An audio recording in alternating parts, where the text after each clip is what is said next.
ಕ್ರಿಸ್ಪಿಯಾಗಿ ಕ್ರೀಮಿಯಾಗಿರೋ ಟೇಸ್ಟಿಯಾಗಿರೋಂತಹ veg cheese sandwich ಹೇಗೆ ಮಾಡೋದು, ಅದಕ್ಕೆ ಬೇಕಾಗಿರೋ ಇಂಗ್ರೀಡಿಯೆಂಟ್ಸ್ ಏನು ನೋಡೋಣ ಬನ್ನಿ.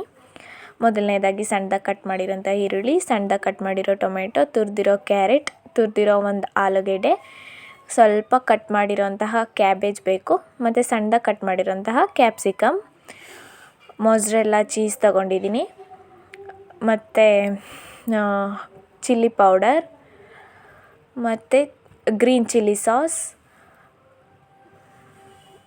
ವೈಟ್ ಮಯೋನೀಸ್ ತೊಗೊಂಡಿದ್ದೀನಿ, ಮತ್ತು ಗರಂ ಮಸಾಲ, ಸ್ಯಾಂಡ್ವಿಚ್ ಬ್ರೆಡ್ ಬೇಕು, ಮತ್ತು ಟೊಮೆಟೊ ಕೆಚಪ್. ಇದಿಷ್ಟು ಆದಮೇಲೆ ಒಂದು ಮಿಕ್ಸಿಂಗ್ ಬೌಲ್ಗೆ ನಾವು ಮೊದಲನೇ ಕಟ್ ಮಾಡಿಕೊಂಡು ಮತ್ತು ತುರಿದಿಟ್ಕೊಂಡಿದ್ವಲ್ಲ ಅದೆಲ್ಲ ತರಕಾರಿಗಳ್ನು ಒಂದು ಮಿಕ್ಸಿಂಗ್ ಬೌಲ್ಗೆ ಆ್ಯಡ್ ಮಾಡ್ಕೊತಾ ಇದ್ದೀನಿ. ಎಲ್ಲ ತರಕಾರಿಗಳನ್ನ ಆ್ಯಡ್ ಮಾಡ್ಕೊಂಡಾದಮೇಲೆ ಅದಕ್ಕೆ ಸ್ವಲ್ಪ ಚಿಲ್ಲಿ ಪೌಡರ್ ಹಾಕ್ಕೋಬೇಕು. ಮಸಾಲಗಳು chilli powder, garam masala, chat masala, ರುಚಿಗೆ ತಕ್ಕಷ್ಟು ಉಪ್ಪನ್ನ ಆ್ಯಡ್ ಮಾಡ್ಕೋಬೇಕು.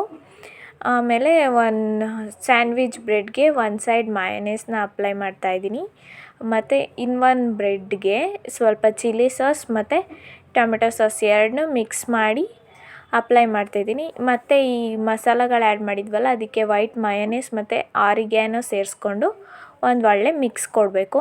ಇದೆಲ್ಲ ಮಿಕ್ಸ್ ಮಾಡಾದಮೇಲೆ ಸ್ಟಫಿಂಗ್ ರೆಡಿ ಆಗುತ್ತೆ. ಈಗ ನಾವು ಅಪ್ಲೈ ಮಾಡ್ಕೊಂಡಿದ್ವಲ್ಲ ಆ ಬ್ರೆಡ್ಡಿಗೆ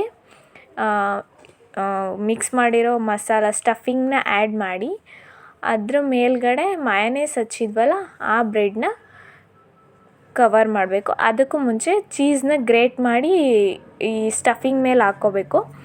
ಆಮೇಲೆ ಮಯೋನೀಸ್ ಹಾಕಿರೋಂತಹ ಬ್ರೆಡ್ನ ಇದ್ರ ಮೇಲೆ ಕವರ್ ಮಾಡಬೇಕು.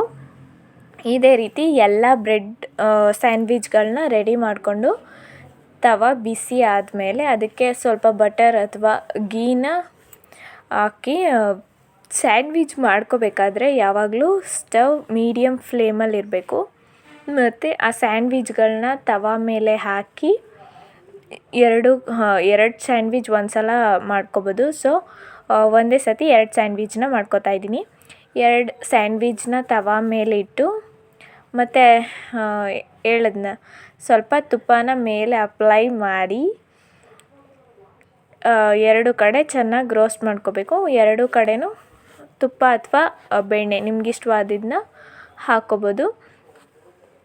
ಫ್ಲಿಪ್ ಮಾಡಿ 2 ಕಡೆ ಗೋಲ್ಡನ್ ಬ್ರೌನ್ ಆಗೋ ಥರ ಬೇಯಿಸ್ಕೋಬೇಕು. ಎಲ್ಲ ನೀಟಾಗಿ ಬೆಂದಮೇಲೆ ನೋಡ್ತಾ ಇರ್ಬೋದು ನೀವು ಎಷ್ಟು ಚೆನ್ನಾಗಿ ಬಂದಿದೆ ಸ್ಯಾಂಡ್ವಿಚ್ ಅಂತ. ಈ ಥರ 2 ಕಡೆನೂ ತುಪ್ಪ ಅಪ್ಲೈ ಮಾಡಿ ಅಥವಾ ಬೆಣ್ಣೆ ನಿಮ್ಗೆ ಯಾವ್ದು ಇಷ್ಟನೋ ಅದು ತುಪ್ಪ ಎಣ್ಣೆ ಕೂಡ ಯೂಸ್ ಮಾಡ್ಕೋಬೋದು. ಯೂಸ್ ಮಾಡಿ 2 ಕಡೆ ನೀಟಾಗಿ ರೋಸ್ಟ್ ಮಾಡಿಕೊಂಡ್ರೆ ತುಂಬ ಕ್ರಿಸ್ಪಿಯಾಗಿ ಕ್ರೀಮಿಯಾಗಿ ಚೀಸಿಯಾಗಿರೋಂತಹ ಸ್ಯಾಂಡ್ವಿಚ್ ರೆಡಿಯಾಗಿ ಹೋಗಿಬಿಡುತ್ತೆ.